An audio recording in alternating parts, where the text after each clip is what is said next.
So if we enter the Jupyter Hub, we're still in the first folder, analysis of big Earth data. And now we just take on, so we finished data on AWS, and now let's see on the data access system, Google Earth Engine. So if I open the index, then we can open the notebook on Google Earth Engine. Let me just close this one.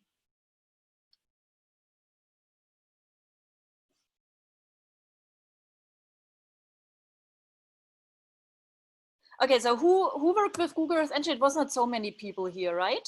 Before, so now it's only one person. Ah, no, okay, 3. Okay, good. Okay, good. So Google Earth Engine, I think everyone heard about it. It's the cloud processing platform for Earth observation data at the moment, I would say. There are 2 ways how you can work with Google Earth Engine. So you have a code editor, which is a development environment based on JavaScript, but you also can call Google Earth Engine functions from a Python environment and also an R environment. I learned today. So just for those who never seen or worked with Google Earth Engine, so basically the platform you can access with code.earthengine.google.com. And then you enter into the interface where you have here in the middle your editor. So this is where you write your code and your processing routines.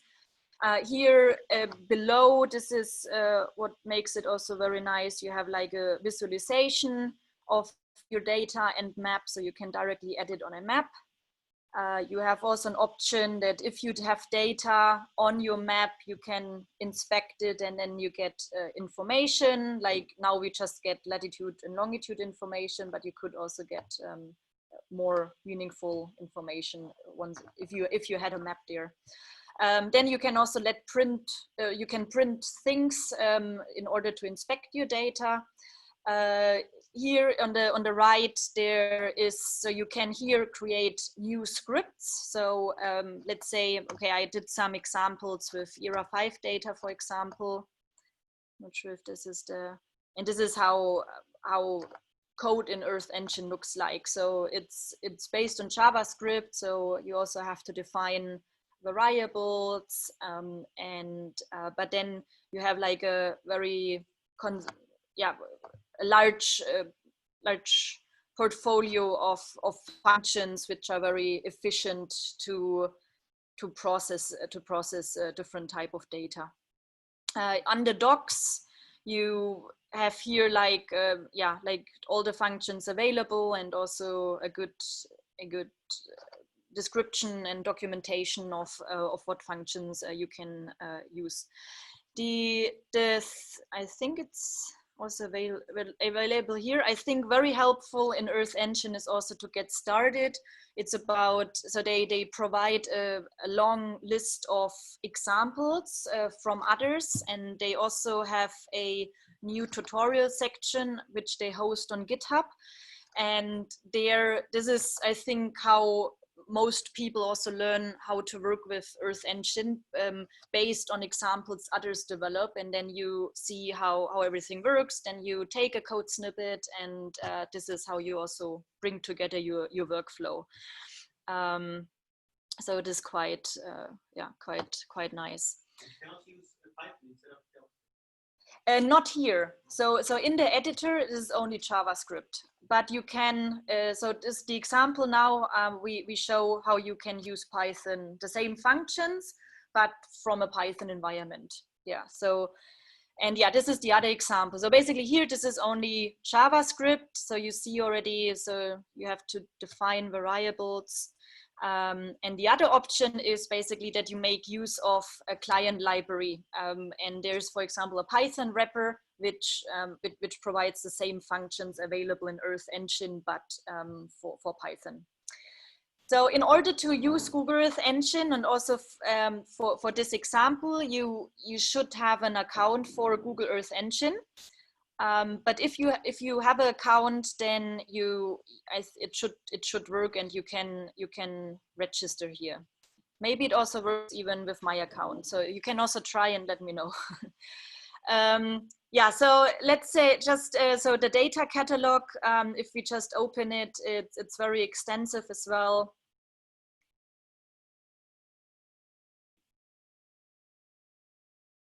It's mostly Earth observation data, but there's now what I said, I think it's quite recent, also Sentinel-5P data available.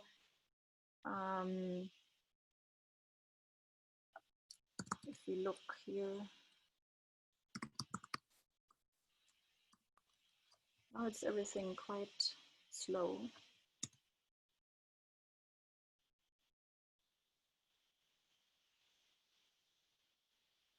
Yeah, so different type of Sentinel-5P data.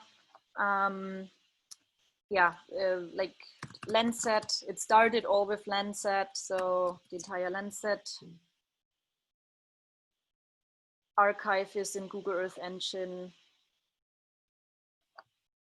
And yeah, so you can really also browse through. So mainly Earth observation data, but also some meteorological and climate data are available. So good. Then the question is, okay, how to work with data. So because I like Python, so I make use of the Python API, and there is a nice Python wrapper for Earth Engine, and this library we require. The library is called EE, and the example to visualize data, I showcase an example of GEE Map, which is a library a assistant professor in the US just recently developed.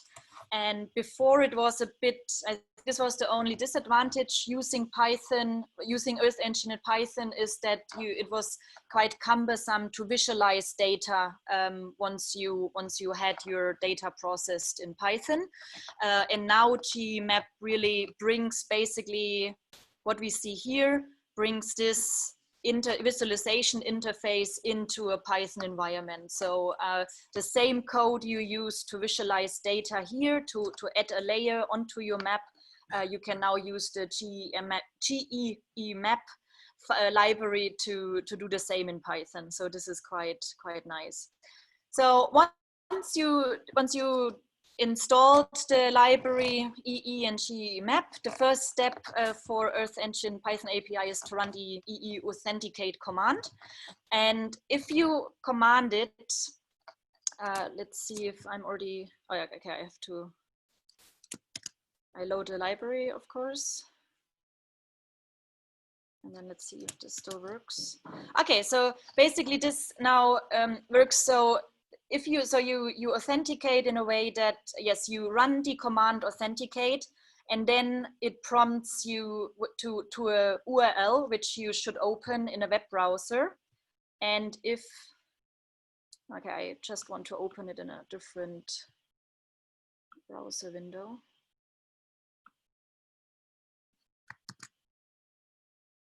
Let's open it here.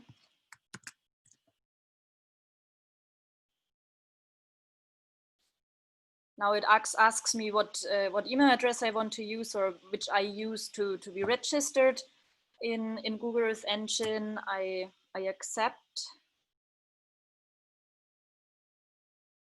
And then I get here a token, which I can enter here, the verification code. And I enter this verification code, and I'm successfully, it is successfully saved the authorization token.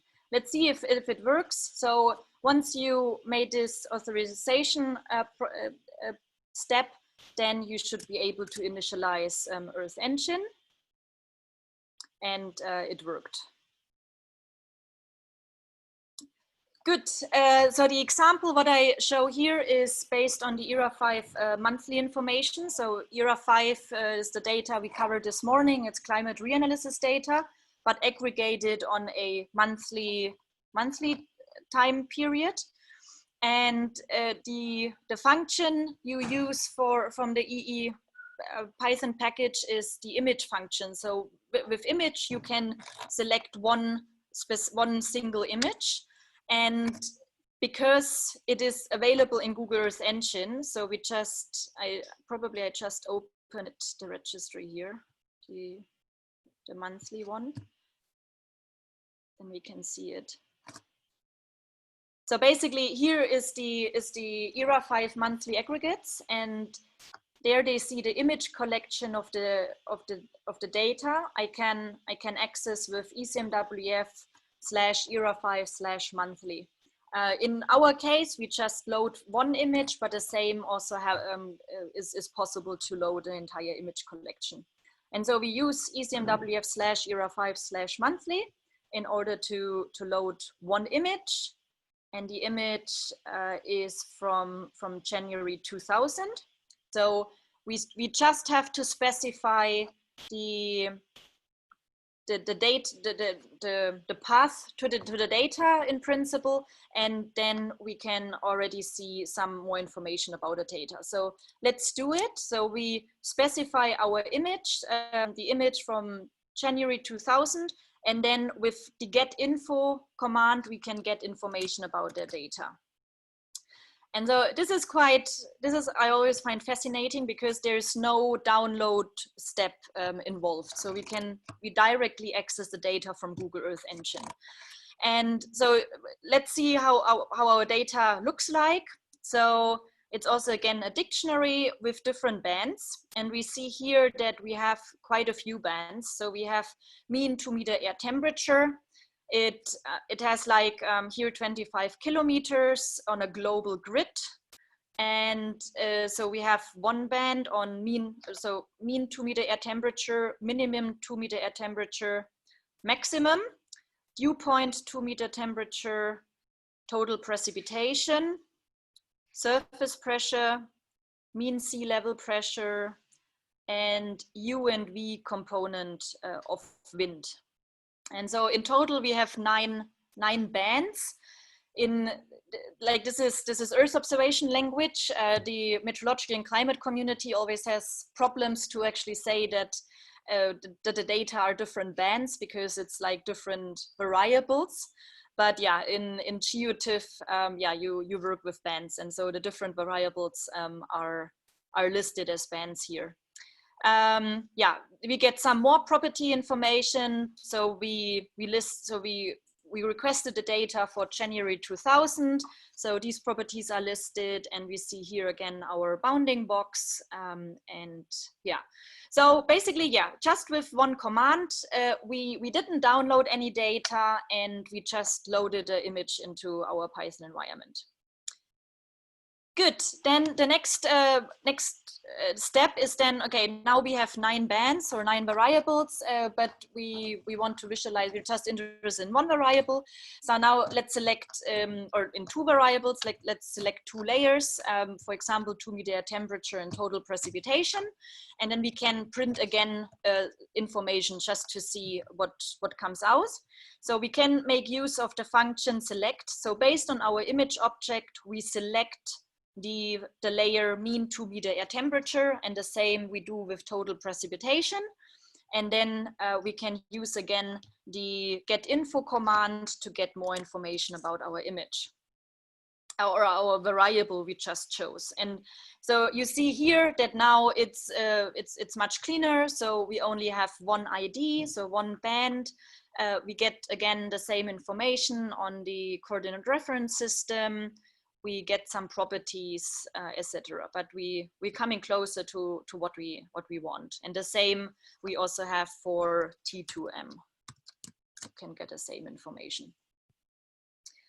Okay, good. So the G-map package is based on IPyLeaflet and brings, what I already said, functionalities of the Earth Engine JavaScript editor to Python. And so we can create a G-map object that understands Earth Engine commands to specify what should be on your map. So who has worked with IPyLeaflet? Okay, no one. Okay, good. So then this is actually good, but because in the dashboarding example, we also I introduce example to IPyLeaflet. So IPyLeaflet is basically a interactive web visualization or mapping visualization library, which makes it very easy to load a map and also to navigate in the map, to zoom in, to zoom out, etc. And GE Map is based on IPyLeaflet. And so in our case here, maybe I just split up the example here a bit. I just do it down here. So we start with specifying a map object, and this is quite easy. So we use the library GE Map, and we specify a map object. We say it should be like the zoom level should be 2, so it's actually like a global coverage. And then we can also specify the layout, how big our map should be. So this is the easiest command to actually initiate a map and also to plot it. Quick question. Yeah. We entered this code that was generated by signing to our account and authenticating Google Earth Engine, whatever. Yeah. We this code. Do we just enter the plain code, or do we have to do like does it work for me? Do you have a Google Earth Engine account? No. Okay, yes. So it only works. So basically, why it worked for me, it was, I just go back here. Basically, yes, I was prompted to this web address, and if I go here, because when I was prompted, a pop-up started, and they asked me, okay, which email address are you registered with? And I got this code. Ah, you got this code. I got the code, but authenticated Google with my Google account. Yeah. Authenticated Google Earth Engine. Ah, okay. Okay, but you're not registered on Google Earth Engine. No, probably not. Okay, so because so you probably you get a code, but still, probably if you're not registered in Google Earth Engine, they understand that yes. So you have to be registered on Google Earth Engine. Can I do that by? You go here. I also linked it. You go basically here on Earth. I think it's earthengine.google.com, and you can here sign up.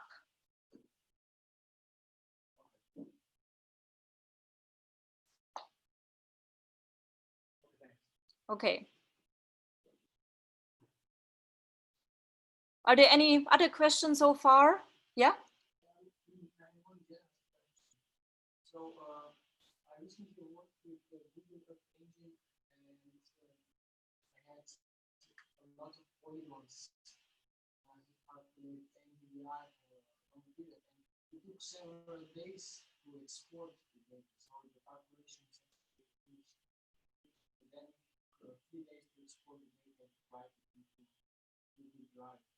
Do you think that by using Jupyter and Python, it will faster? That's a good question. To be honest, I don't want to give you a wrong response. Are you on the Google developers list?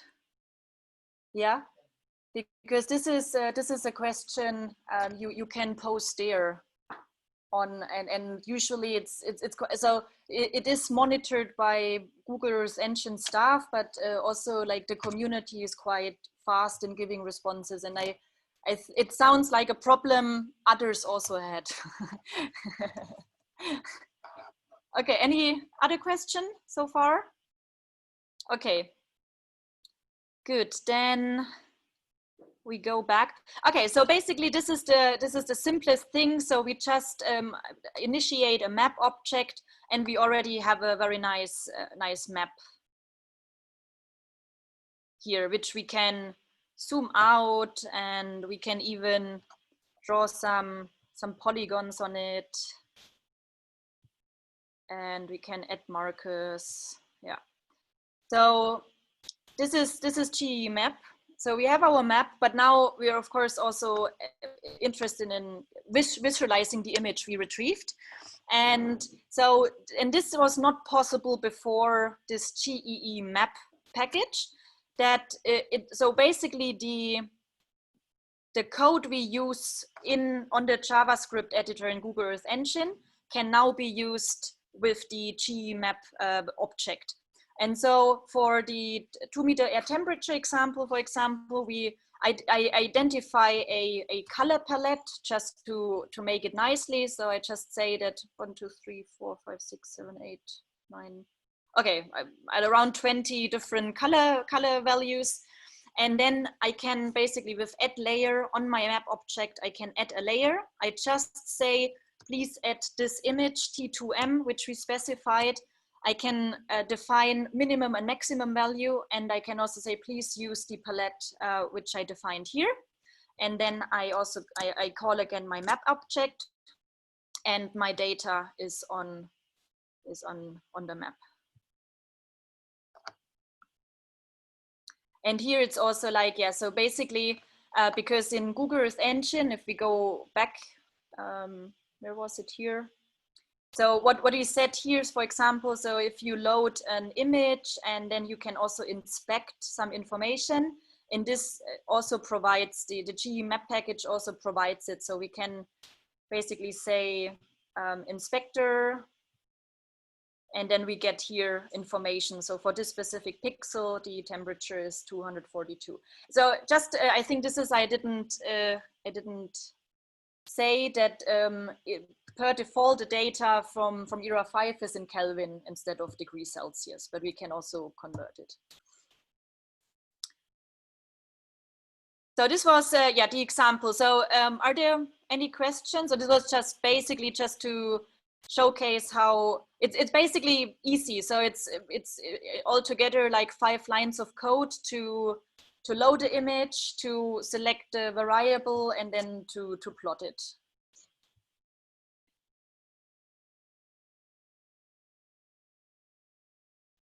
Okay, so if there are no questions specifically to data systems we showcased, then if there's interest, I could go on to the COVID-19 case study.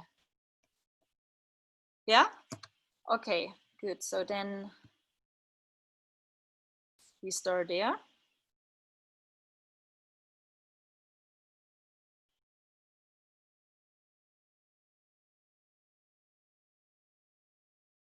Okay, so the case study was, of course, motivated by the the global event that marked case that highlights 2020, COVID-19, specifically from Copernicus, the Atmosphere Monitoring Service, and also Sentinel-5P.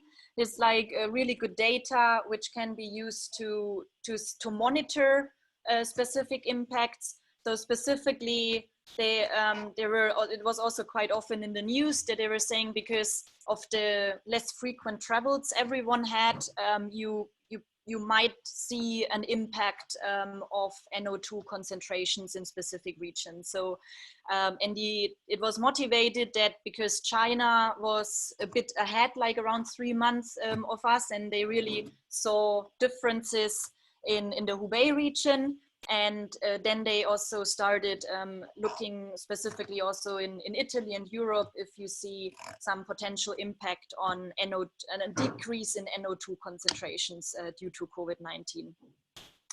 And so basically the idea was there are two parts of the case study. So the first one is to create an anomaly map. So we're interested in taking data for 1 month, for example, March 2019, and compare it with March 2020, and create an anomaly map to see if there is a decrease in specific regions. It sounds easy, but I think it's what we discussed this morning already. The problem is just the massive amount of data, basically, to get the data for 1 entire month, and also globally, because we were interested in also studying different regions. And so we worked together with the company who made available Sentinel-5P data on AWS. And as I already said this morning, data on AWS, the Sentinel-5P data is already on a global grid daily aggregates, and so it's easier rather than downloading single tiles, and we just have to bring the data together. And so this case study is based on the data on AWS, and it is made available in cloud optimized GeoTIFFs. So the workflow outline is basically we start with defining a list of dictionaries holding bounding box information for different regions. So for now we just have 3 different regions for Italy, for Hubei region in China, and also for Europe in general. And the optional part, I will go through it and explain it, but I will not let it run, because this is basically the heavy processing part, which even with the data we have takes a while to actually process it. And so the data is already available pre-processed, but I will explain what actually is done. And then then we load the daily regular gridded netcdf files of tropospheric NO2. So basically the optional part here is that so the data we retrieve from AWS is still on a not regular grid. And so we wanted to bring it, so we wanted to regrid it onto a regular grid to have proper level 3 data that we can then load with X-array, for example, and then we could also create a anomaly map.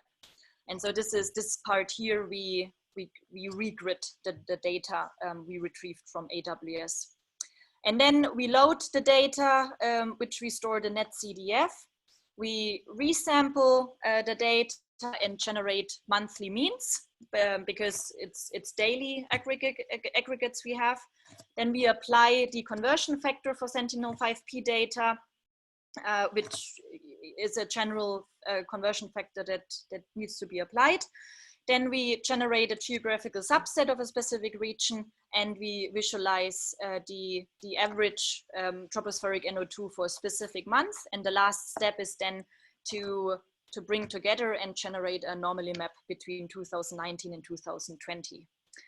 So just before I start, it's worth understanding where the data actually is hosted and coming from. So if we go back to our overview in Jupyter, on a Jupyter Hub, if we go to the entry point, you see a folder called EO data. And in this folder, there are quite a few other data. It's primarily data also from the Learning Tool for Python tutorial. But basically, we have here a folder on Sentinel-5P data. And so and also NO2, and here is basically all the all the data we will need for this case study. So okay, now I'm jumping. Yeah, so you see we downloaded data from 2018, 2019, and 2020. Okay. Are there so far any questions? Okay, good. So the same thing as always. The first thing is importing different libraries. So here, this is also now a case study for a use case on how X-array works. I think like I showed already a small example on how you can load data, netcdf data with X-array, but here we use it heavily. Then also for this example, I think we even don't need pandas, but then for the time series example and some other functions like for plotting matplotlib and cartopy for nice projection information to visualize them. So we load the libraries. And here again, we will make use of functions that are externally hosted in a notebook. And I just opened this notebook as well, that you know where to find it. But it has the same principle as the other function notebook. So it's here, it's in the overview of the notebooks. If you open functions,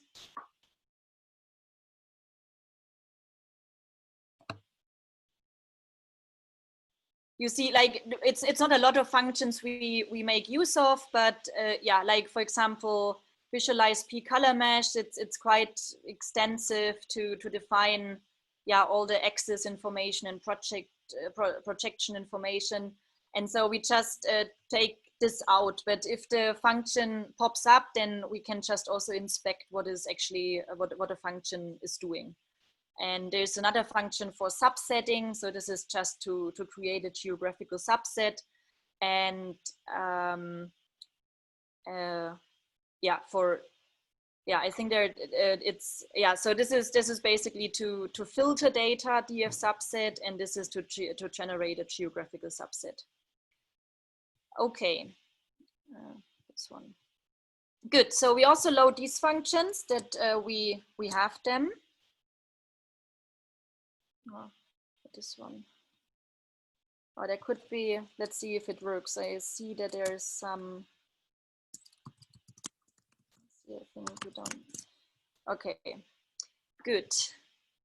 So we start off, we define a list of dictionaries of the regions we're interested in. And so for a case study, we use 3 regions, Europe, so it's like in entire Europe. Then specifically for the Po Valley, because this has a specific microclimate where, because of the Alps, a lot of NO2 concentration is, they suffer of higher NO2 concentrations in general. And this is a very good case study to see if you can see some COVID-19 impacts in this specific region. And as a comparison also for the Hubei region in China. And so, please let me know, because I know not so many have experience with Python. So if anything is too fast or you don't understand what the code is doing, then please shout, and then I can also explain it more in detail. But so basically how you create a dictionary in Python is you use the curly brackets, and then you specify a key, and then you can enter the value for the specific key. So for each dictionary has here 4 different keys: name, minimum longitude, maximum longitude, minimum latitude, and maximum latitude, and then the specific values for it. And these dictionaries, so we define 3 dictionaries, we store in a Python list.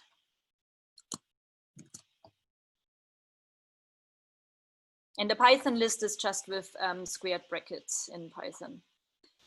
Okay, good. So this part is now bringing the daily aggregated Sentinel-5P data onto a regular grid. And so basically under the EU data folder, Sentinel-5P/NO2, and in this folder, there's all the TIFF data we actually want to use for this case study. And so we just want to filter the TIFF data, and so we can use this with the glob function to say, okay, please list all the data in a Python list, but all the data with just end or all the data which are geotiffs basically. And so if we, probably it's easier if we also split it.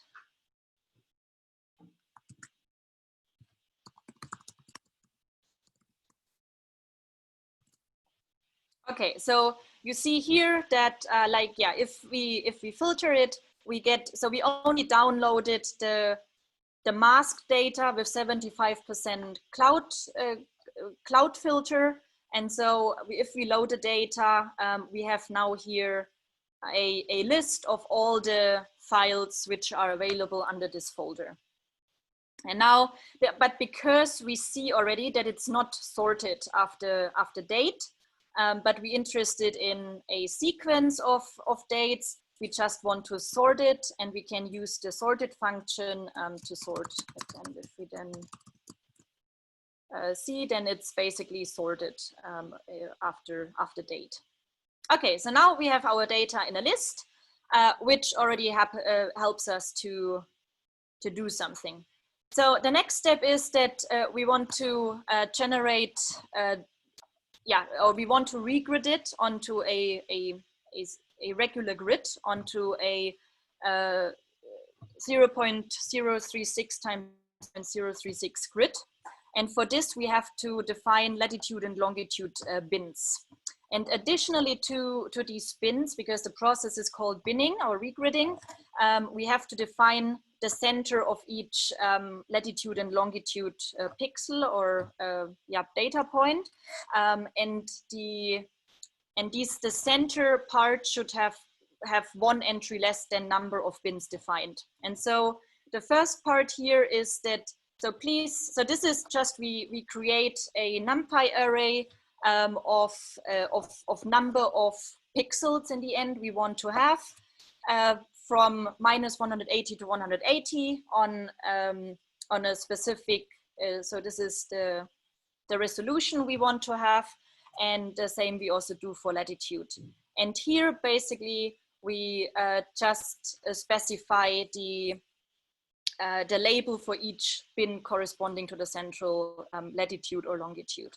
And so we can just define these ones, our bins, and also the center of each pixel, which is in the end helpful for our data to be stored, and these are information that can be used again. We specify unit and also long name. And so the unit of the NO2 data is molecules per square centimeters, and the long name is tropospheric vertical column of NO2. So we also just define these two variables. And then we loop through so this is a bit more complex, but I will explain it. So, and then we loop through each data we have in our data list, and we execute the following steps. So we open the data file with xarray open rasterio. And so rasterio, have you worked with rasterio? Have you heard about it? Yeah. So rasterio is basically also a Python package. I think it's a lot used for geotiff and satellite image as well. And basically, because the data is in TIFF, xarray has a rasterio driver, and rasterio is very efficient with loading and processing TIFF data. We make use of the rasterio driver in order to make use of xarray for our data. And so we use this function, we open the data, we flag out negative values, and this you can do with the function where. So in xarray, you just say, okay, please, this is our xarray object, where the value is negative for each array entry, please flag it in what you specify as a non-entry, for example. And then the next step is that we bring the NO2 values onto a regular latitude and longitude grid with the function xarray and then group by _ bins. And this is basically where all the magic happens, that all the pixel information we have from the TIFF, it's basically compared with our grid we defined, and all the information per pixel are then averaged to get onto a regular grid. And then we repeat the function also to bring the values onto a regular longitude grid, and the regular grid data we store as an .cdf file. And this is what this loop is doing. So basically we just put it into a loop for all the files which are listed in our file list. We first print it, then we open the data, we sort the file list to have a proper sequence. We store here some names to make use of some functions or some common functions. We flag out negative values, and here is where we bin our data onto a regular grid. And here we also use basically so this is how the function works here, group by bins. Here's the example of latitude. We specify our regular grid, which we defined of number of bins we defined. And the labels is the labels we defined before. And we want to, for all the pixels which are into one area or in one bin, we want to create the average. And the same we do for longitude. And then, and here, this is basically, this is a code function to create an X array, which can then be saved as a netcdf. And so here with X array, we specify that we have a data array constructor. And here we say, okay, this is the type of data we want to have in our data array. This is the dimensions, latitude and longitude. This is the coordinates we want to have. So time, latitude and longitude, and some attributes additionally, which help us later to also visualize the data. And here for attributes, we use again the variables we defined for unit and long name. And if we have this data array constructed, it's very easy in X array to save it as a netcdf. You just call the function to netcdf and you provide the, so you on the data array constructor, you call the function to netcdf and you just provide the folder name where you want to store it. And so because in the end, so this loop is going through each entry for daily files from 2018 to 2020. I will not do it now, but I redid it already. But you can have a look later and understand and let me know if there are some questions. Are there so far any questions? But we are basically now on the step where our data is on a regular grid for daily data on a regular grid. Okay.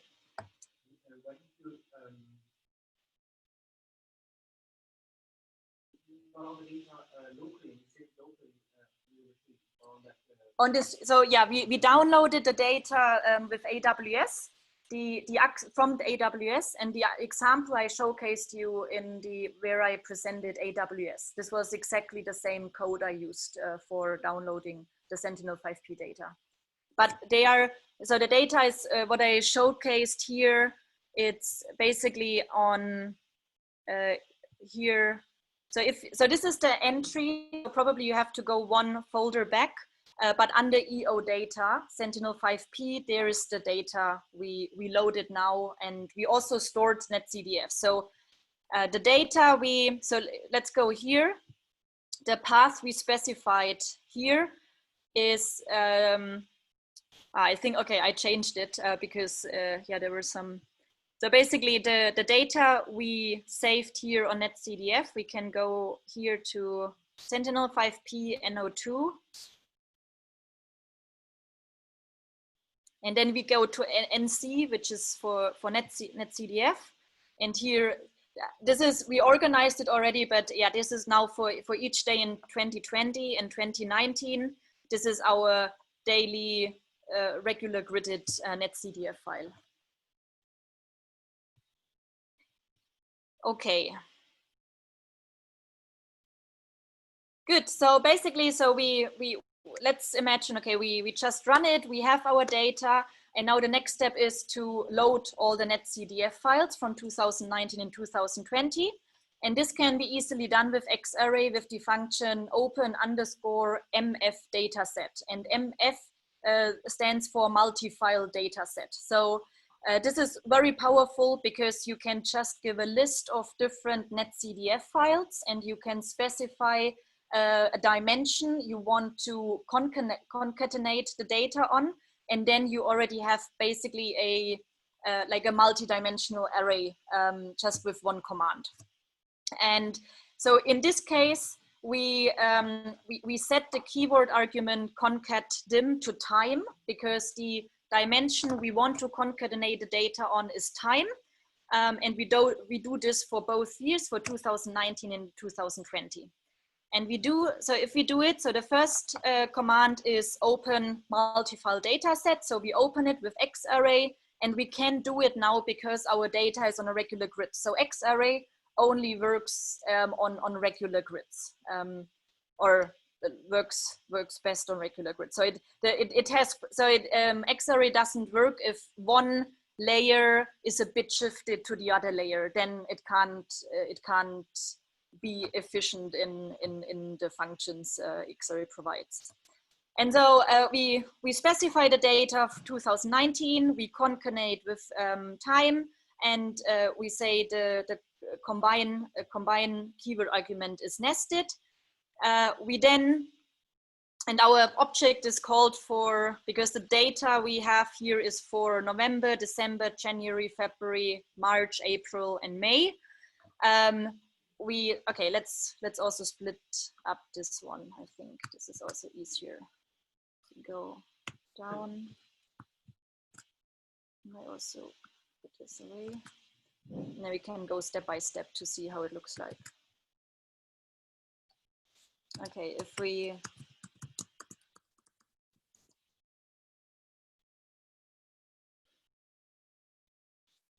okay, so if with this command, you see now that we load a X-array data set, and so a data set is different to data array because a data array only holds one variable, but as a data set we can even also have different variables in one data set.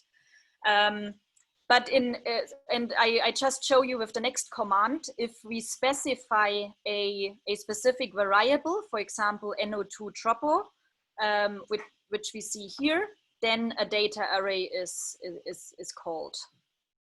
And so we see here the dimensions is 5,000 values in a latitude dimension and 10,000 values in longitude, and it has 196 days for time steps. Okay. Okay, good. So then we have to do this one.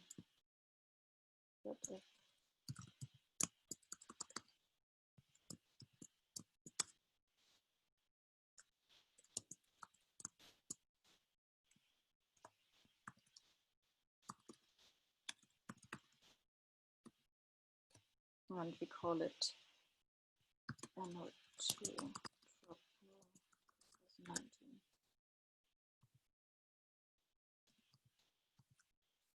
Okay. Good. So, and with this command, we basically select the variable, which is part of our X-array data set, and then we can print it, and we can see what this object contains.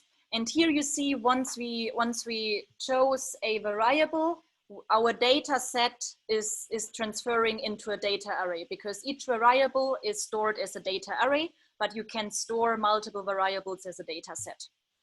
And yeah, you see here as well, so data array gives you more information on the dimensions of your coordinates, longitude, latitude, and time. And we see here again our attributes which we stored. Good, we do this for 2019, and the same we do for 2020 as the same, just with the data from 2020. And here we see as well that, so it is the, it's interesting that we even have one. So it is the same period. So we have from November to May, but 2019 and 2020, we have one time step more. I think there was a leap year, could be probably. Yeah, okay, good. So the next step is, so now we have daily values, but for our anomaly map, we want to compare monthly data. So we want to have an average for 1 month and compare it with the average of the month from the previous year. And the next step is now to resample the data and generate monthly means. And so our data arrays here, they hold data from 6 months, I think, until May. So November, December, January, February, even for 7 months, yes. And so we resample the data. It's with X-array also very easy. There's a function called resample, and there you can specify how you want to resample the data based on what dimension and also in what time step. So in our case, from daily to monthly. So that's why we specify M for month. And we want to generate the average for each month. And so we do the same for 2019 and 2020 data, and we execute it. And we see here now, instead of 196 or 197 entries, we have 7 entries here. For each month, the data have been aggregated now and the average has been built. Okay, so far, any questions?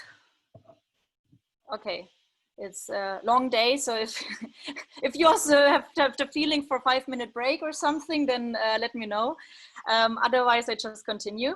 Okay, so for Sentinel-5P data, there is a conversion factor that has to be applied, and this conversion factor. It's just also mainly to make the data to visualize it better, and so we define the conversion factor.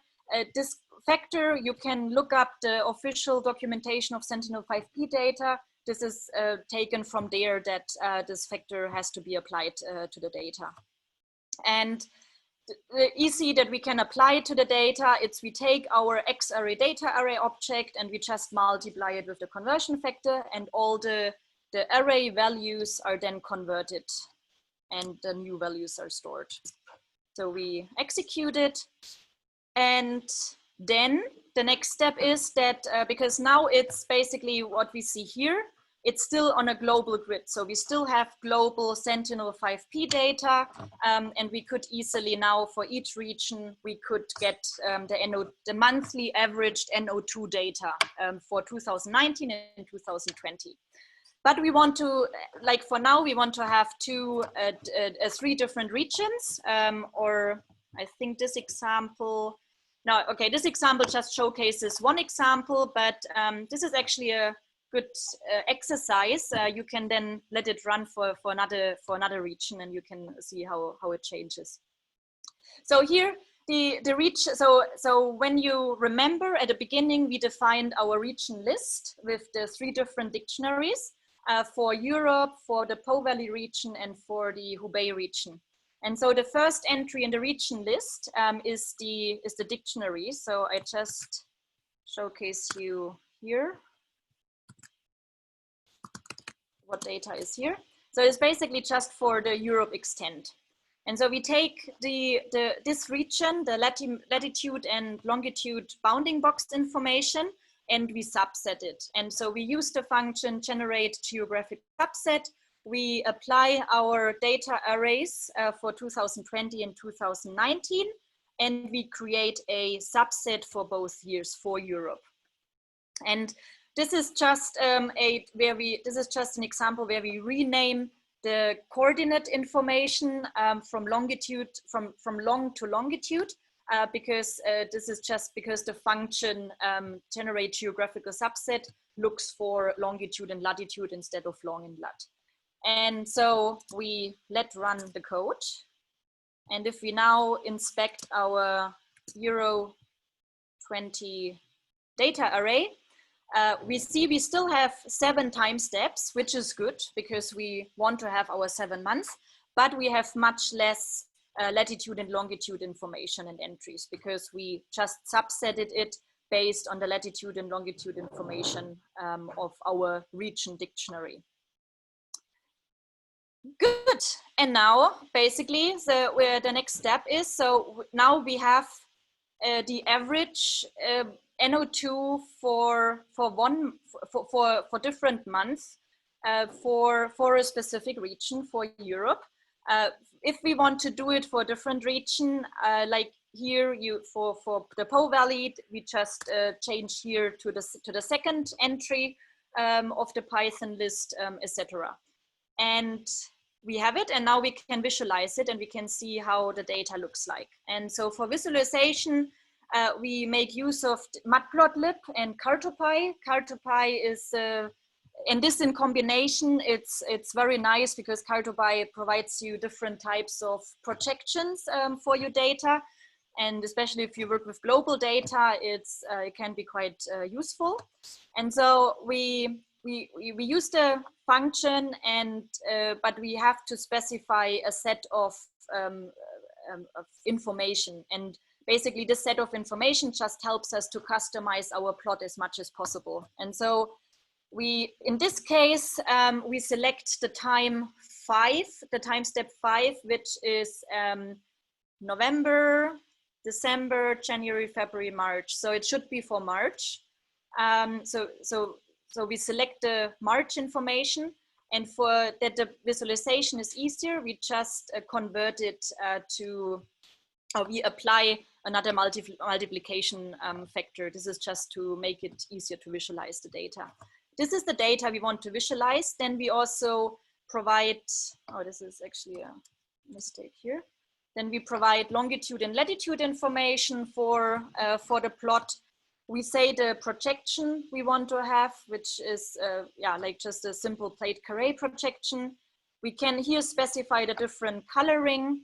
Also here the unit. So we change the unit because we also applied this multiplication factor. So the unit, we also have to resample this in our unit.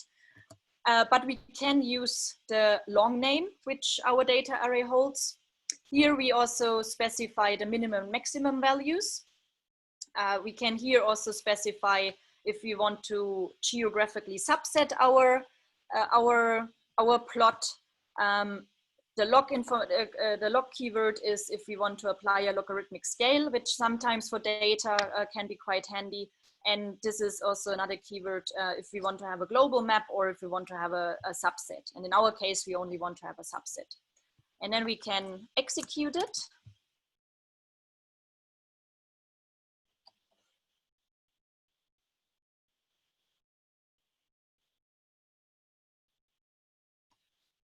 Let's see if something is coming.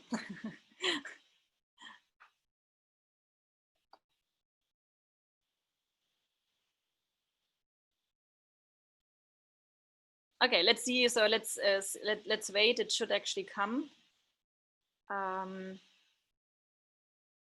So yeah, you see here, like as long as this kernel is filled, not transparent, it's still executing. So it might take a bit, but I could, if there's no question so far, then I just go to the next step, and then we almost finished, and we could go to, either to the other example, or we can also go over dashboarding, or we can decide. So basically, so this was just an example to showcase you now one monthly average. And now the next step is to subtract the data, the 2019 data from 2020 to see if there was any difference. And we can do this easily by just subtracting one data array from the other one. And so this is here the example. So so we also want to have it for month April or March. No, it's April. And then we select here a specific month, because our data array still has the seven months or holds the information for 7 months. So we specify the month we define here, and then we just subtract it. And then we have our anomaly object, which doesn't have any time information anymore. So if you see here the printout, it's because we subtract 1 month from the other. We only have latitude and longitude information left. This takes quite a long time. Let's see what's going on here. Okay. And the same. So here we used again the global data. So the next step would be then that we select again a region, and then we can apply the same function for visualization, the p-color mesh function from matplotlib, which we applied here in order to apply our anomaly map. And because it takes quite long to process, it's usually quicker, but I have to check, maybe it's the internet connection.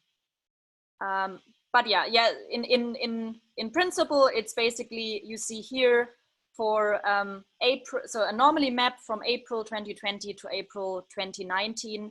And you see, of course, they're specifically in major European cities, you see decreases in NO2 concentration.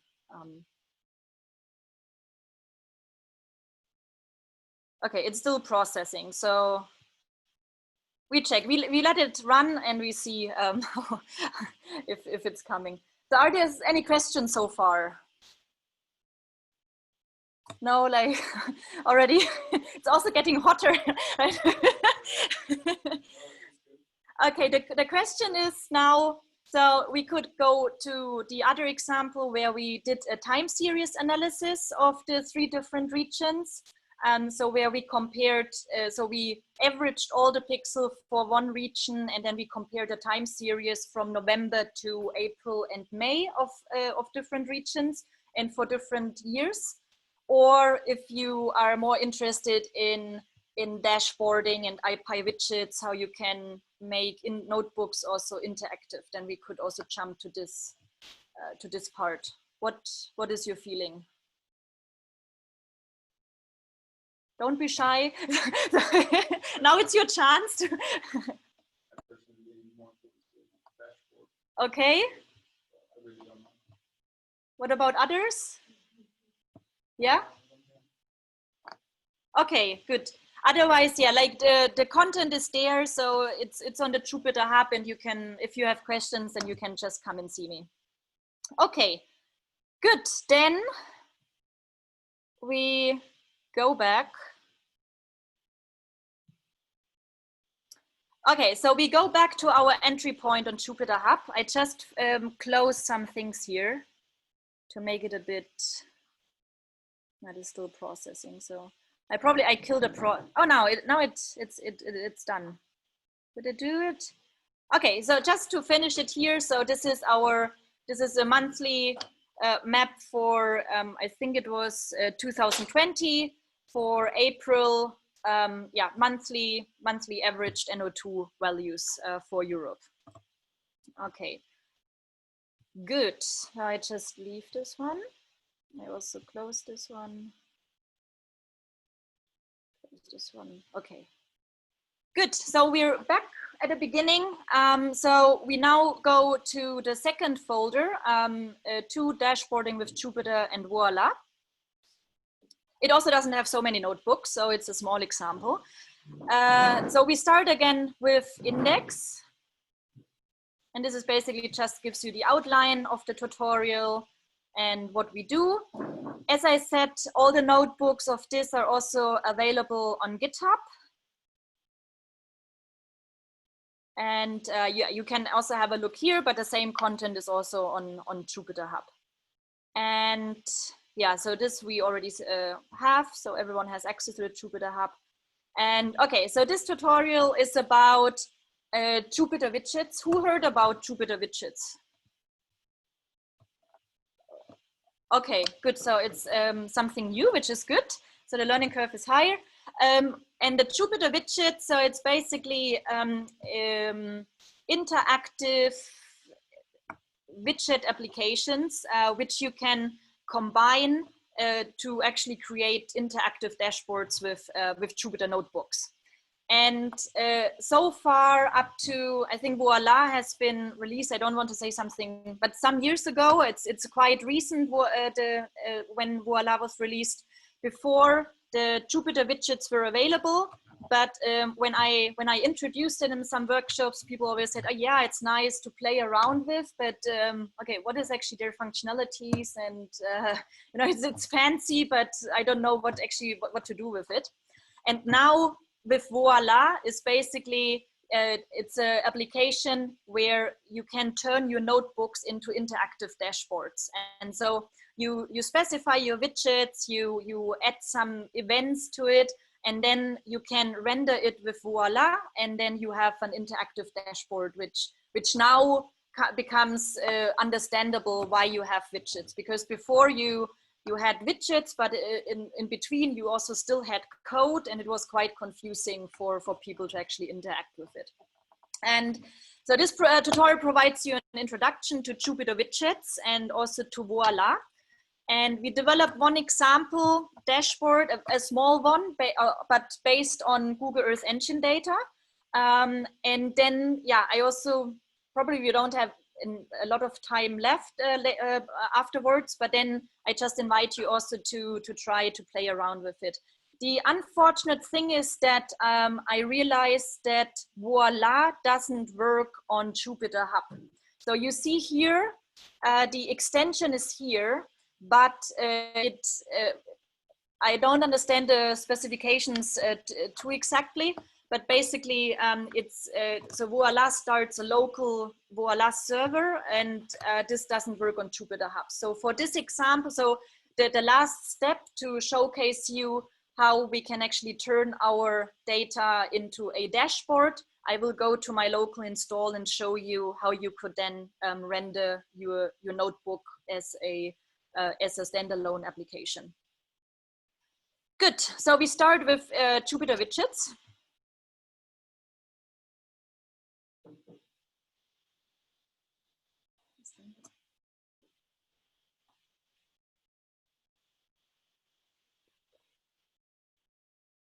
The internet is also getting tired.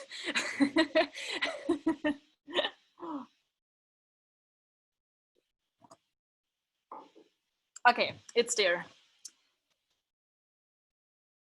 Okay, so this notebook is quite long because I tried to capture almost every type of widget there is. We probably will not go through all the widgets. I think you can also then just go through them by yourself.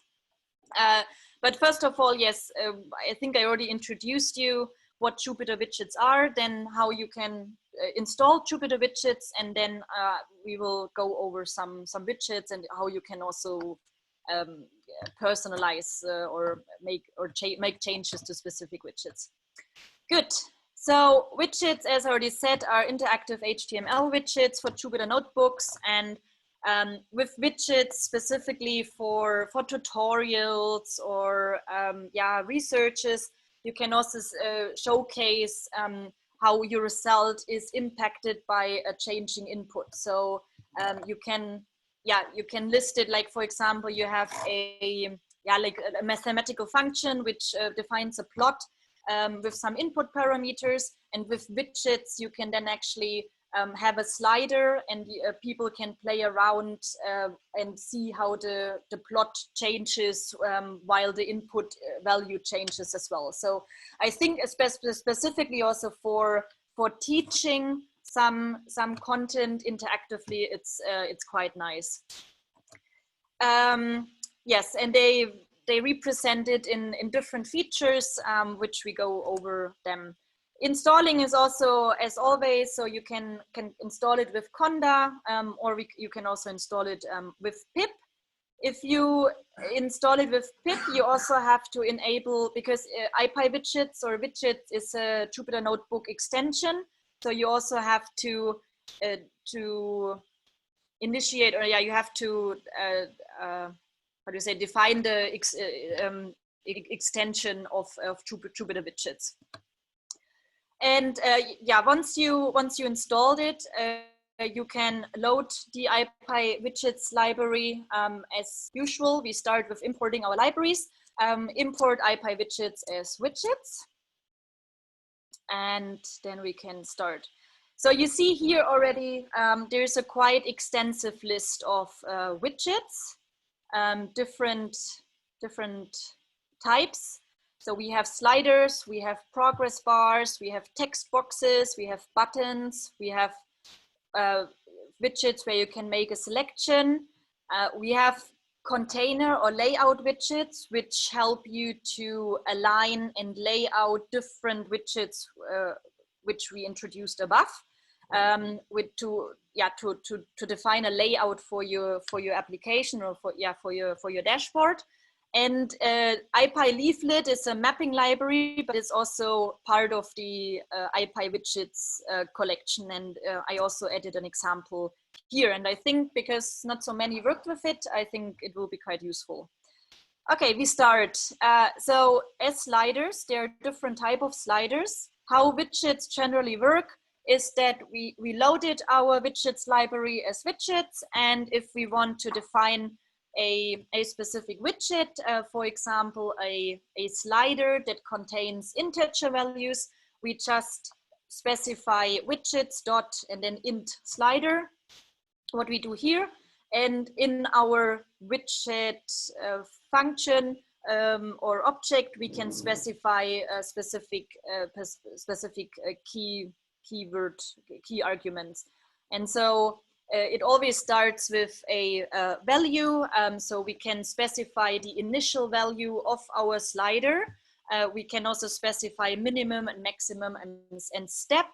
So for integer, it only holds integer steps and minimum maximum values, but the same could be for float values to have float information.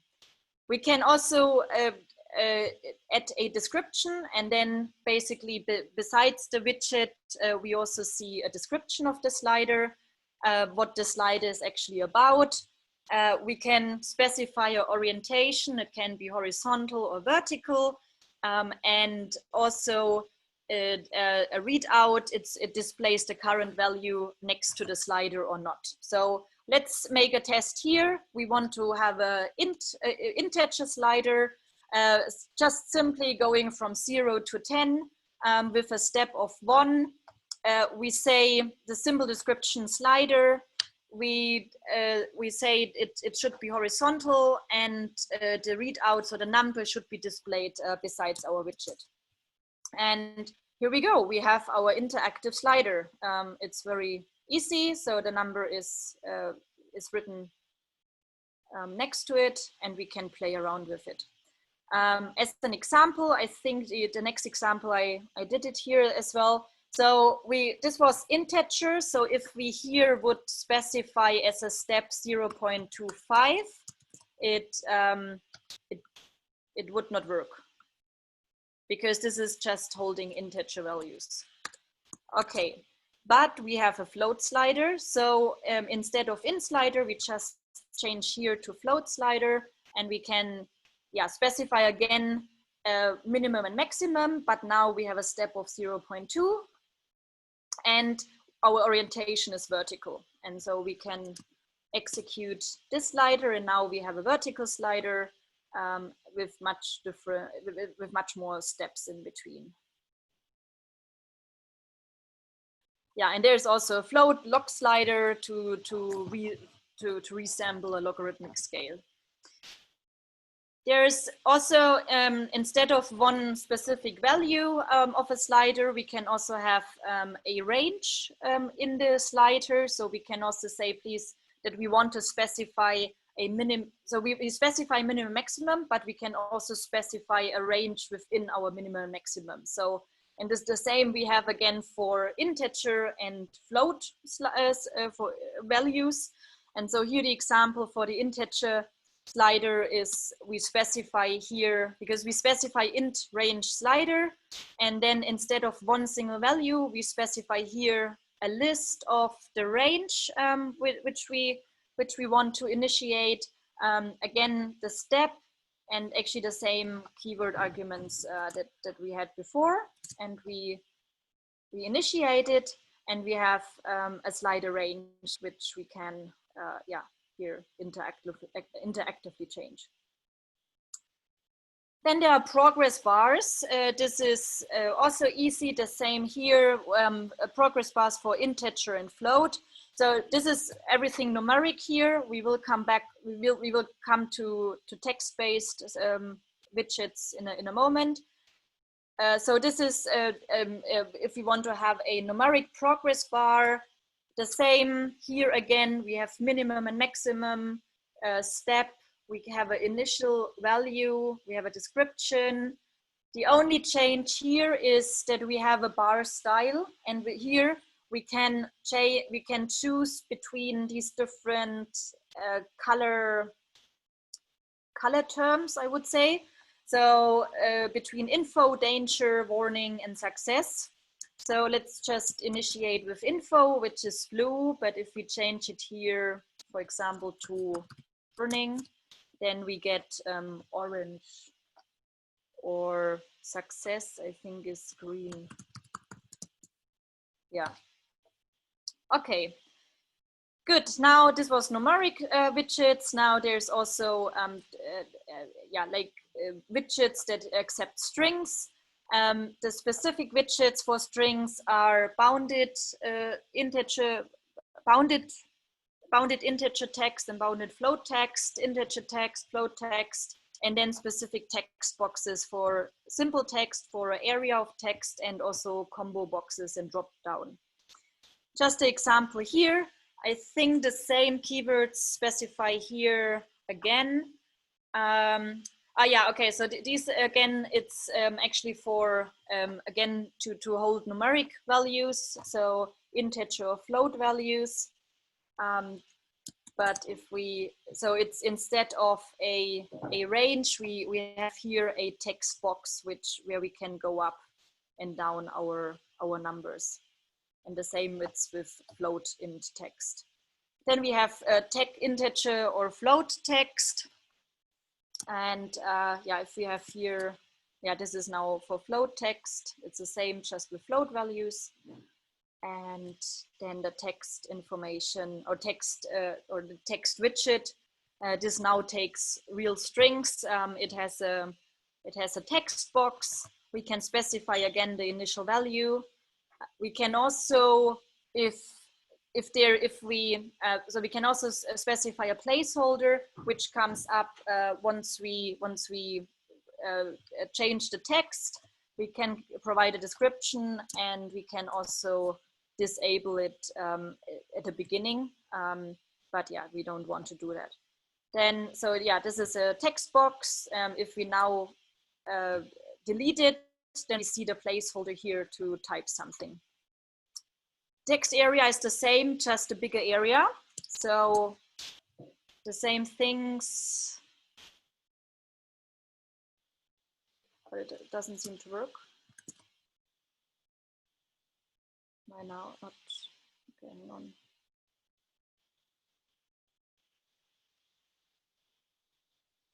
Let's see.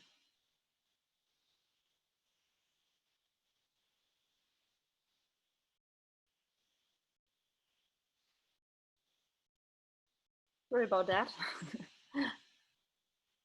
Okay.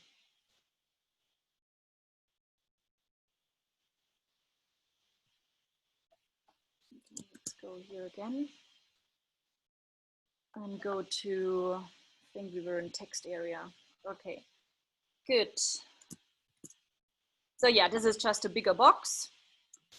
And now we have also a combo box where we can offer a predefined list of entries, and yeah, with the following values we can specify this combo box. So this example, we provide options for different continents, and yeah, we can also have a placeholder information again, but also a starting value, but we don't have to provide it at the beginning. So it's the same for others. And then the combo box is a drop-down value for the different continents we had. And this is just, it's just the same function drop-down, just a slightly different layout. We have the same here, it's just a bit different. Then we also have buttons and checkboxes. So yeah, buttons, yeah, it provides you a clickable button. So here, for example, click me, and then you can interact with the button. Well, you can't interact so much yet. But for example, so there's the icon check, but you can also change icons. And so we could also take an icon from Font Awesome, and we can enter also a graduation cap to our button, for example. The same for checkboxes, so provides a box to be checked, and the following values can be specified. Again, our value, the description, and also whether we want to have the button disabled or the checkbox disabled or not. And so this can be then checked and unchecked. Then we have a range of selection buttons. So I just go, I think the principle is clear. So you just define a widget you're interested in, and then you can modify it based on different keyword arguments. And so for radio buttons, we can provide different options, and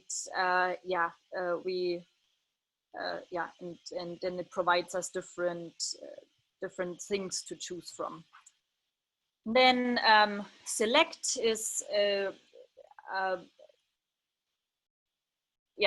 is similar. So we can also provide, it's just a different style. So we have also different options between different colors, but it's just a different layout. Select multiple is the same as select, just the way that we can actually select multiple entries, or even all three of them. Good, then we're almost done, or almost through the widgets. Selection slider is lets you select different options along a horizontal or vertical slider.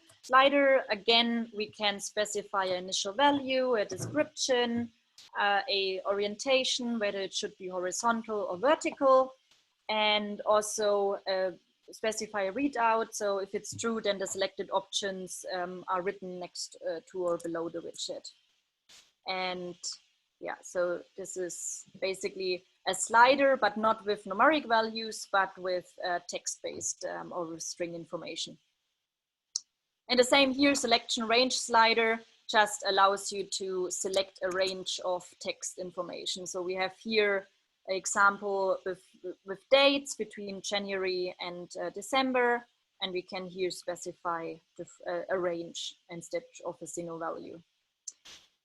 Good, then we have toggle buttons. They let you select different options, and again, the options are quite similar. How these look like is that they horizontally aligned. Here again, we can change the style of the button, so we can change the color. So instead of danger, which looks a bit dangerous, we can also use success again, which looks much more nicer. And again, here we can also add some specific icons. Then there's also date picker. So this provides us a calendar where we can pick a date from. So this could be also quite helpful. And the same with colors. So we can also have a interface where we can pick a color. Good. So these were I think it's almost like all the simple widgets that there are. So you can go to the IPyWidgets reader docs, and there's like an extensive list of possible widgets. We come now to the container and layout widgets, which basically help us to align the widgets we just defined before. And so they help us to organize and arrange the other widgets. And the following container or layout items are there. So we have box, hbox, and vbox. So we can arrange the widgets on different boxes, either horizontally or vertically. We have gridbox, which allows us to arrange the widgets on a very regular grid. We have accordion, we have tabs, and I think stacked I removed. So this is not part of, so this is the example here. So how this works is basically we define widgets. So the example here defines a select widget. So we select different colors, and we also define a color picker. And these two widgets we want to now align in a box. And so we call the box widget or function, and we just, so if we have two widgets we want to align, so we specify a list. So we put them in square brackets, and we say, please align these two widgets in a box. And so if we do it, then it's they both are horizontally aligned. The same is done with vbox, for example. So this example is a bit more extensive. So we specify 4 different widgets. So the examples are basically taken from the ones above. So this is just a simple drop-down widget, a radio button, a normal button where we can click, and a integer slider. And these 4 widgets we want to organize in 2 vertical boxes, and then these 2 vertical boxes we want to align on a horizontal box so that we have like a 2 times 2 grid. And so how we can do it is that we first define the left box, and so we combine the widget radio buttons and in slider into a vertical box widget. And the same we do to define the right box, and we combine the 2 other widgets, button and drop down, as part into a vertical box widget. And then we call the horizontal box function to actually bring the left box and the right box together. So let's see how this works, or how this looks like. Okay, yes, so somehow it's organized. So we have like vertically and horizontally, but it also doesn't look so nice. This is why there is Gridbox, and Gridbox is a specification that allows us to actually arrange the widgets on a much more regular grid. And so here, how this works is we call Gridbox, and all the widgets we want to align, we also bring again into a list of widgets. And in the layout, we specify that the layout of these widgets, they should be, for example, here, we say that please align always 2 widgets in a row, and then fill the grid as long as we don't have any widgets left. And with 500 pixels, we can just define for each column, we can define the width. And so let's see, so we have the layout of 2 widgets in 1 row. Let's see how this looks like. And this looks much more organized or better. We can also, we can also say, please align 3 widgets in 1 row, and then we would have 3 widgets in the first row, and then 1 in the other one, and we can just make this smaller, let's say 300, and then, so it fills basically, it goes for each row until the number of columns is filled, and then it continues until we don't have any widgets left in our list. Accordion is a container widget that defines an expandable accordion layout.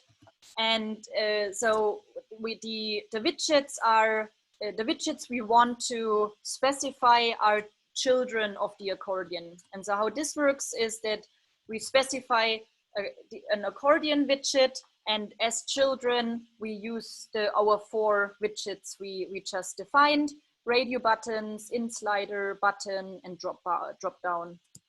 And if we do this, we see that yes, we have an accordion, we can open it, but well, there's still something missing because we don't know what's actually in each tab. So we can slightly modify it. So we can, for example, set titles to the different accordion parts. And so for the first and second and third widget, we can also set a title, and then the accordion looks much more, it makes much more sense because you also know what you're going to open. Tabs is similar. So tabs is, again, we define children. We call or we define a tab widget. We add children to our tab object, and we also set titles to our tab widget, and then we can call the tab, and then we have different tabs, and each tab is filled with a different widget. Good, so this was the overview of widgets. Are there questions? I think it's pretty simple, but the question is probably also, okay, well, what else? Before we go, there is IPy leaflet, and this is basically specifically for mapping. So it brings interactive mapping into Jupyter notebooks.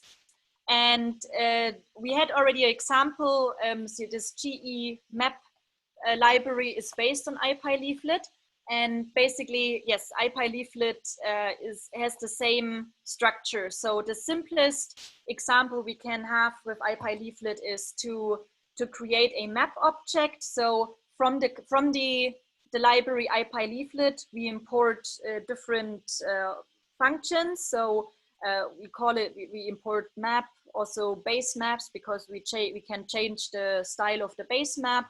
And some other control features. So we import the library,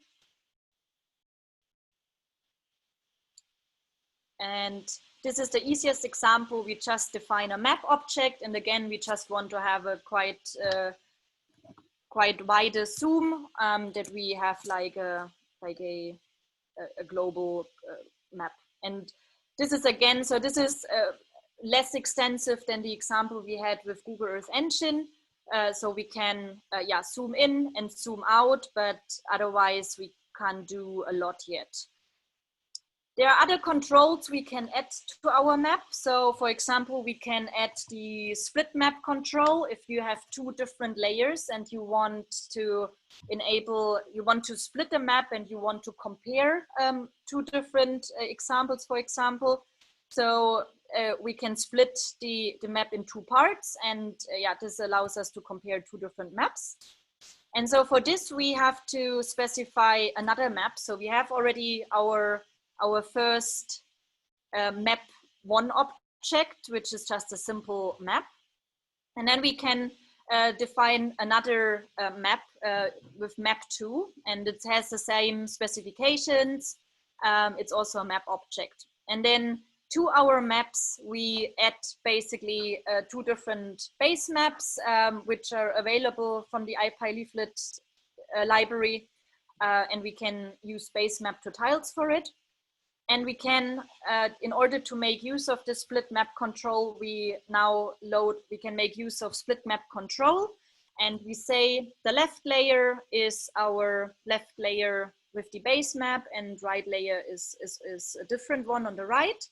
And to our second map, we can add the control, and we can see what's happening. And so here we see now we have basically two different maps, because we added two different base maps, and we can swipe between the two different maps. And there is a set of different layer controls. There's just another example to, if we have two different layers, which we have now, we can also add a layer control in order to switch on and switch off some layers.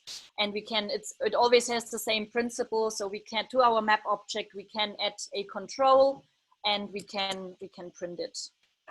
Okay, so it's not defined, so we have to import it before.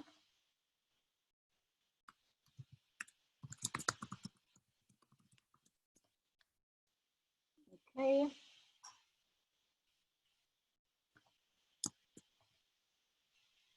And now, because we specified we want to have it on the top right, now we have a layer control, and now we can also switch on and off the different layers. So it's quite extensive. It's nice for quickly look on data, on mapping, and comparing different things. So it's quite nice. And I invite you also to just check the documentation and to make use of it. Good. So far, any questions? Okay, so probably you're now on the same level as probably I was, and also others some years ago. Okay, it's quite nice, it's quite fancy with these widgets, you can play around, but well, what do you do now?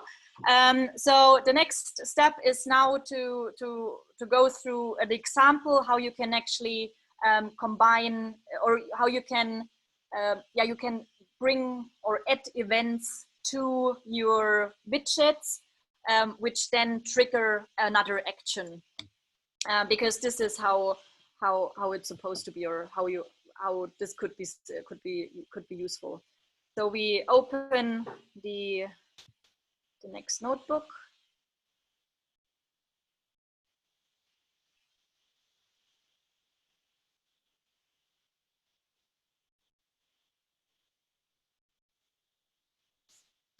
Okay, so the example is a interactive climate graph application. I used again data from Google Earth Engine just because it's handy that we don't have to download data and we can directly load quite an extensive long time series of data, because a climate graph is basically the average weather condition of a specific location, showing us average temperature and precipitation for one year, for each month for 1 year. And so in order to get this information, we need a longer time series to have relevant information. For this example, we need Plotly, which is an interactive visualization library from Python. It used to be that you have to register, but I just, in preparation for this material, is now that there is a paid version, but now there's also an open source version. So you don't have to register anymore, and you can directly install Plotly and use it. And it's quite nice because it's, yeah, you have interactive graphic output, which is quite nice. And of course, widgets. So we start again, we load our libraries. So Matplotlib, Plotly, we import again Earth Engine because we want to retrieve data from Earth Engine, and also IPython widgets. Okay, so the first step is that we load our data again from Google Earth Engine, ERA 5 data, precipitation, and 2-meter air temperature.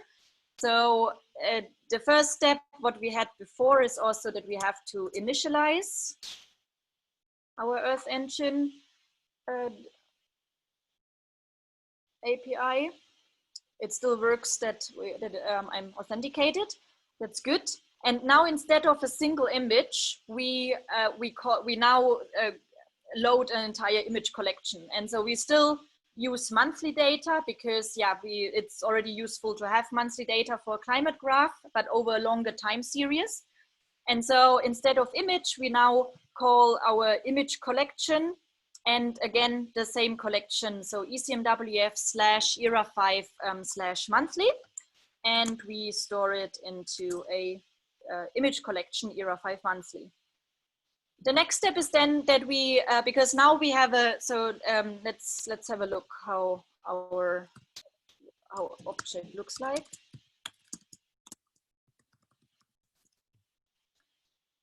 Okay, so you see it's an image collection. We can now get info.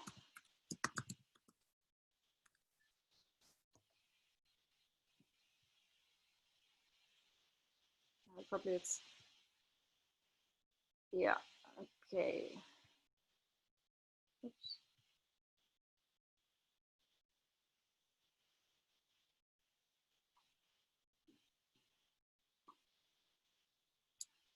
Yeah, you see it, already. It's like because the data is available from 1979 to 2020, and we basically loaded the entire image collection and also all variables. So it's quite heavy, but yeah. So it is loaded. We have the information there, and now I just try to toggle it a bit. Okay, good. So the next step is then to process the average precipitation and 2-meter air temperature for each month based on our monthly entries of the longer image collection, which is going from 1979 to 2020. And so for this, Google Earth Engine has reducer functions. So on an image collection, you can apply a reduce function, and this is basically what it's doing. It's reducing the temporal dimension into a smaller temporal dimension. And so if we apply this reducer function, so yeah, how Google Earth Engine works is also if a reducer function is applied, the projection information is lost. So in order to be able to work again with projection information, we have to set again projection information after we apply the reduce function. And so this is what the next cell is doing. So we basically, from our era 5 object or image collection, we take the first image, and from this first image, we select from the first variable, for example, we select the projection information. And this information we can then again add to our processed image after we reduced reduced the image collection. So this is just basically we can just check what this looks like. Okay. Yeah. Okay. It's just info. Yeah, so it's just a projection information which we can then reapply, and now we can basically loop over the over 12 integer values. So for each month, one value, and filter the specific months of each year. And on the resulting list, we apply a reducer function, and the outcome of each month we then apply to an empty list. So the goal is to have a list of images with the average value of 2 meter air temperature and total precipitation for each month. And so we specify our list from 1 to 13. So this is Google Earth Engine specific. In Python, it would start with 0. And yes, then we initiate our empty list, where we want to store the images for each month, and then we loop over the list month. We first filter the collection based on the calendar range. So with the filter function from Earth Engine, we can basically say, okay, for each image collection, please filter each January for the long time series. And then for each January or for each February, we reduce the function and we create the average of the specific month. And so we apply the reduce function here. And then the next step is to set again the projection to our image, because the projection information was lost, and we append the image to our image list. And then we can also see how our image list looks like. I can actually just uncomment it, probably easier. So, okay. And yeah, so this was quite fast. So it's, yeah, we have like over 30 years of data, but for each, we have now a image list. So this showcases just the first image, but now we have 12 values in it, and we get information for, so we have still all 9 variables for each month averaged on a global scale.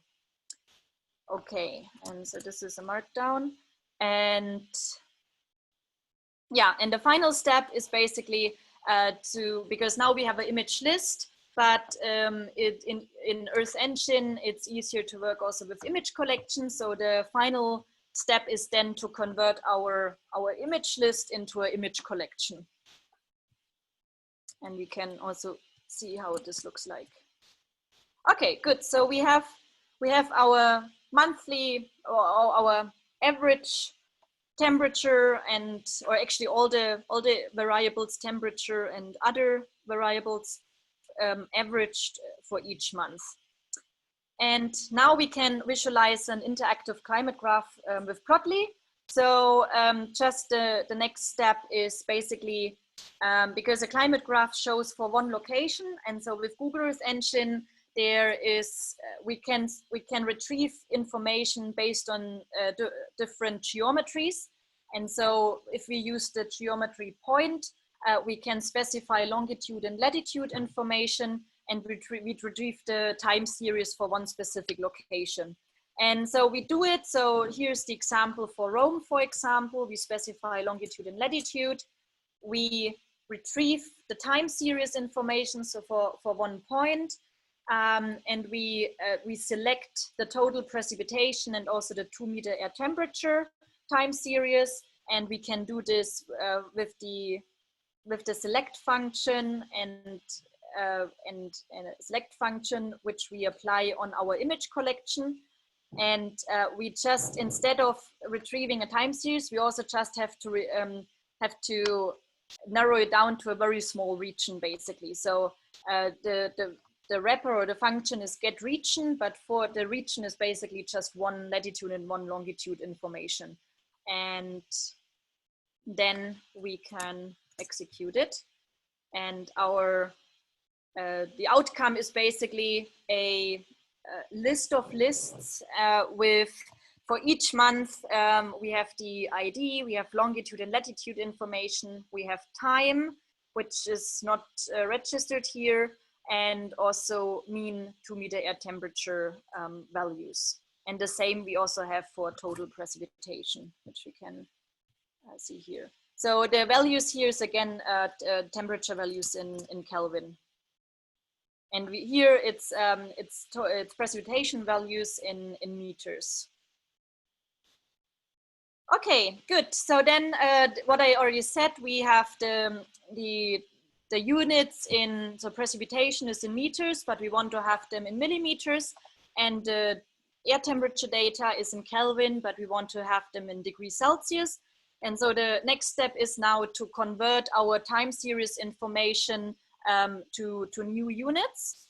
And so basically from this list of lists, we select the fourth column and we multiply the fourth column for total precipitation times 1000. So for each row in the list. And the same we also do for 2-meter air temperature, just with the difference that we subtract. So we convert it to degrees Celsius by subtracting 271.15. And if we now, as an example, yeah, so now basically we just have our temperature and total precipitation values converted to units we are more familiar with. Good, now we can define the plot. So for example, for precipitation, we define a bar plot, and for temperature, we define a line plot. And then, yeah, with each visualization library, we can make the graph quite nice. There are some layout options available, so we can provide a title. We have now 2 y-axes to have total precipitation and 2-meter air temperature.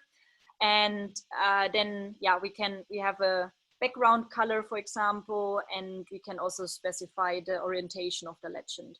You can have a look through the visualization code. I think it's quite straightforward. So a bar plot is plotly bar, and a line plot is plotly scatter. We define so the x-axis information, and our y-axis information is our time series. And I execute it, and okay, and now we have our climate graph for Rome. This is still static, but so it's not interactive with widgets, but we have already with Plotly, it's interactive in the plot. So for August, we can get the 2-meter air temperature information. I just see that it's not very, no, yeah, so it's working, yes. So it's 2-meter air temperature, and the same would be for precipitation. Good, so now I just suggest that we, the code we have here for the visualization, because we want to reuse it for our application, we just define a function for it. It's called visualize climate graph, and but instead of longitude and latitude here to retrieve our point information, we specify long.value and lat.value, and in one of the next steps you will also understand why. So we save this function and we continue. But we can now, if we want to plot data as a climate graph, we can just call visualize climate graph, and the data will be plotted. So now we have what we want to do. The idea is now that, because we only had it for Rome, it would be actually quite nice.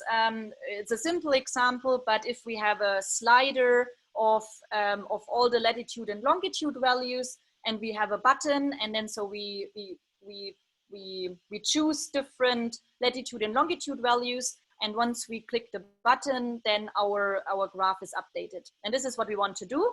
And for this, we have to define sliders. And so we define 2 float sliders for latitude and for longitude. And yeah, so we say we start with the values from Rome, but it has min and maximum for latitude. It has the step for the spatial resolution of era 5 data, so 25 kilometers, and the orientation should be horizontal. And so this is quite easy. We did it before, and now we have 2 sliders, long and lat. Okay, so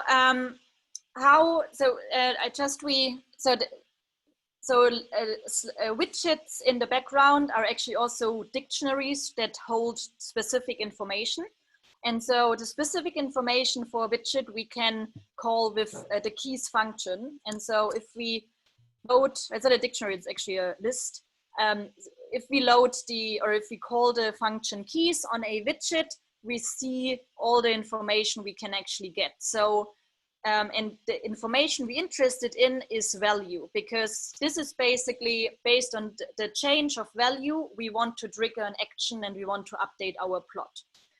And so if we call from our widget, we call the key value, we get basically the information that is stored based on what we change on our slider. So as an example, we can now change it, and let's see if this is, yeah, now it's changing. So so basically this is very important, and this is also the reason why in our plotting function we specified that we don't want to just have longitude and latitude, but we want to have the longitude and latitude widgets, but from these widgets we want to have the values, and based on these values our plot should be updated. The next step is now, because now we have our sliders, but the question is still, okay, we need an event, what is happening that our visualization is updated. And so we define a function, it's called click. So because later on we define a button. And so once we click on this button, please update this visualization graph or this visualization. And so what this function is doing, we specify our visualization based on the function we defined, but it says like this is the output widget which we define later. So once this output widget is activated, please clear the output which we had before and show the new figure. And so this function we just define, and the next step is that we define a button which has a simple description, plot climate graph. So we and here we have an event handler. So with this button, once we click on it, please call the function click, which we just defined above. Out is output widget. So here this is out. So I get to it here. So this is basically with output widgets, you hold the, how to say, the update is not instant with your widget. So you can just say once the output widget is displayed, then your widget updates basically, and it's not instant. And so we define, we define the button, and also we add the event on our button. And then the final step is basically to define an output widget, and then to display all the widgets we defined before and which shall be part of our application. And so, for example, for latitude and longitude, we can also use a container to lay out the latitude and longitude widgets horizontally, which we do here. So with display, so if you use output widgets, then you have to call display in order to showcase or to display the widgets. And so as soon as we display each widget, it is part of our interactive application. And so basically the first display is we want to have the latitude and longitude information horizontally aligned. So we have the horizontal box, and then we display the button. And at the last state, we display our output widget, which actually holds the image. And so we run it. And yeah, we have like, it's more of an application. So we have our latitude and longitude. If we plot on the button, we should get our climate graph for it's not even Rome because we changed it, yeah. So now we can change the latitude and longitude. We can plot on it and our outcome changes again. Okay, I see it's already 4 o'clock.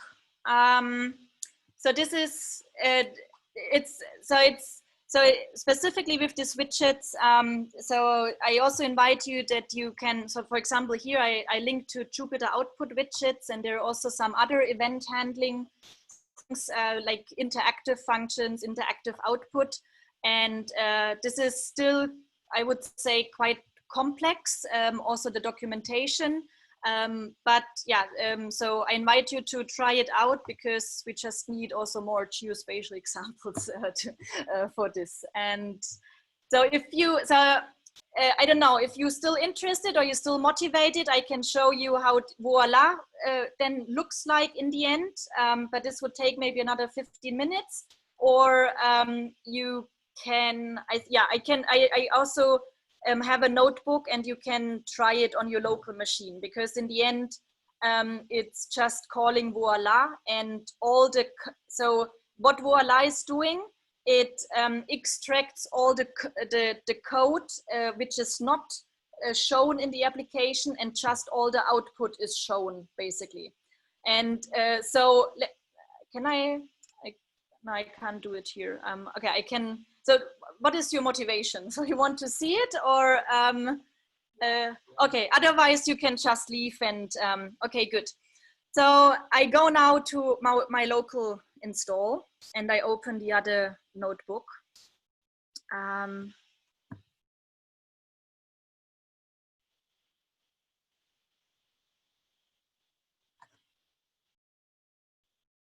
Okay, so now we have a small application to have interactive climate to have an interactive climate graph, but in the end, yes, it's not very helpful to have it in a notebook, and you have it combined with code, and in the end, Voila is now the last step to actually also offer standalone interactive web applications, and this is what Voila is. It offers, or it turns Jupyter notebooks into standalone web applications, and also dashboards that can be shared with others. You can easily also install Voila again with Conda or with pip. It's very straightforward, and once you installed it, you can use it either as a standalone extension or application, and also as a Jupyter server extension. So if you want to use it as a standalone application, then you just run Voila and then the path to your notebook, and you can also specify some options. So if I go now to, I just open a new terminal. This is probably quite small, huh? Okay.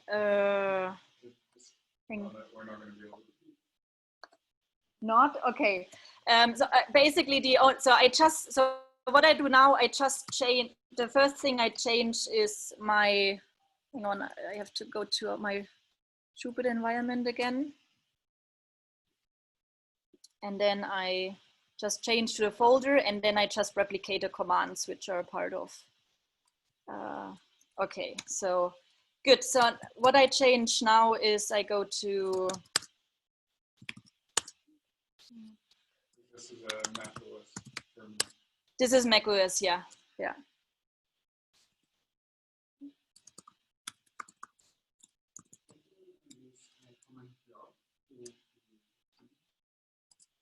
command and then plus. Oh yeah, is this better? Okay, perfect. Okay, good. And there's another one, dashboarding. Okay. Okay, so here's like all the notebooks. So it is the same what is on Jupyter Hub, just on my local install.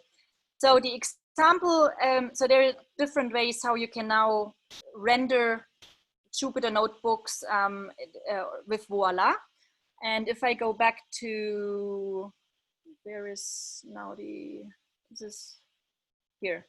If I go back here, so one example is to run and convert your Jupyter notebook as a standalone app. And the command for is that you just call Voila and the path to your notebook, and then you have your application.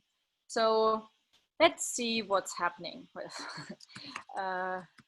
So let's see, we just rendered the same notebook where we developed our small application with the climate graph. So this is the notebook 02 combine. And we don't specify any options, so we just run it. And so okay. Yeah, so per default, the Voila server is started on 8866. Why is this running? I mean, on your local machine, it's cool to do it, but probably more effective to share it on servers. Is it possible? It's not possible to do the app, or how do you share it? With Jupyter Lab, yes. At the moment, this is it's a valid and a very good question. At the moment, I also don't know it exactly yet how you can actually share it. Huh? Well, it's all work in progress. So Voila, I think it has been released 2 years, but and it's constantly also developing and getting better, and yeah. Okay, so let's see. So now it is rendered, but okay, this is not what we actually expected, right? So because we have a lot of text, we have, so what you see already is each print or each output is rendered by Voila, yeah? And so if you, so, but our climate graph is here as well, the first one, and our application is here as well, and we can also, yeah, interactively do our application.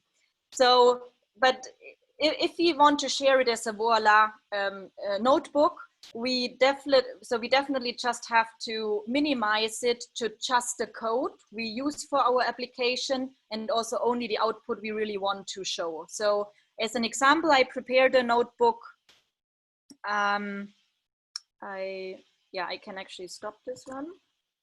And so I prepared another notebook, 04, and this is just a compromised version of the second notebook, where it just holds the code which we need for our climate graph application. And so if I show it here,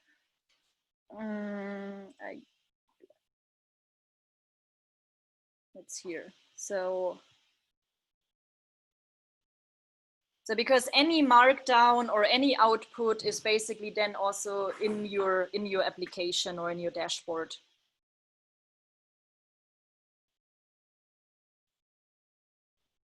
And so basically I said, okay, the logo is quite nice. Then I want to have also a title for my application. But then I just minimized it to the things I need. So all the processing steps, it's basically just taken away.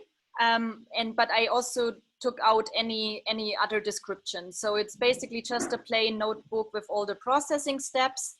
And in the end, and at the end, we have our output widgets. And so if we render this notebook, it looks much nicer.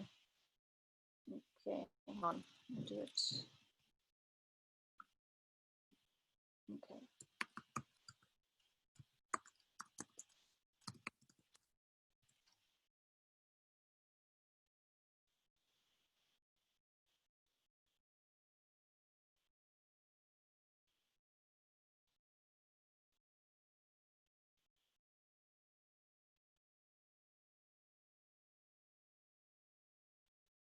yeah, so basically this is now more the way we want to do it. Of course, there's also still some other things that you can really, there's also a grid specification where you can really specify the grid of your dashboard where you want to host widgets, so you can get it quite extensive.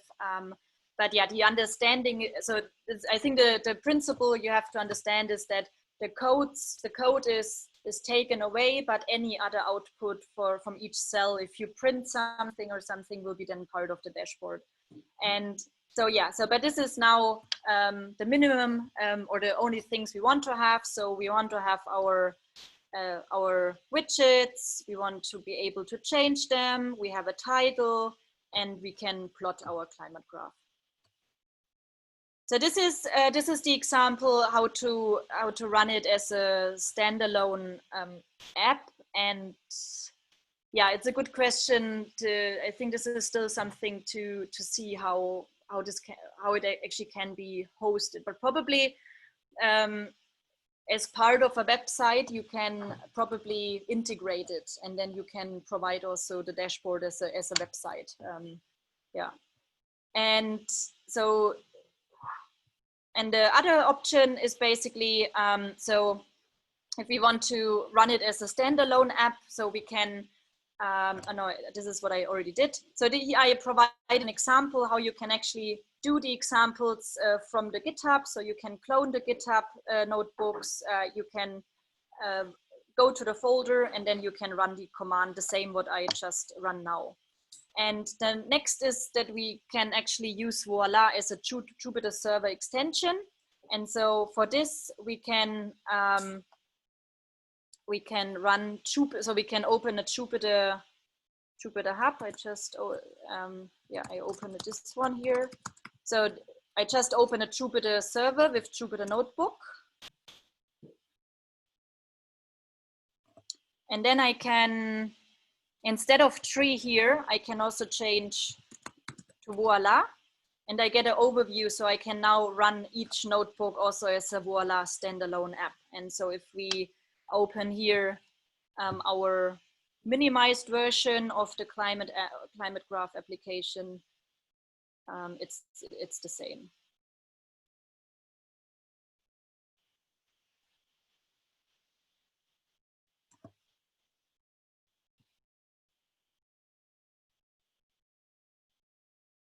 Okay, yes, yeah, that's it. So thank you for listening, and yeah, now I think it was a long day.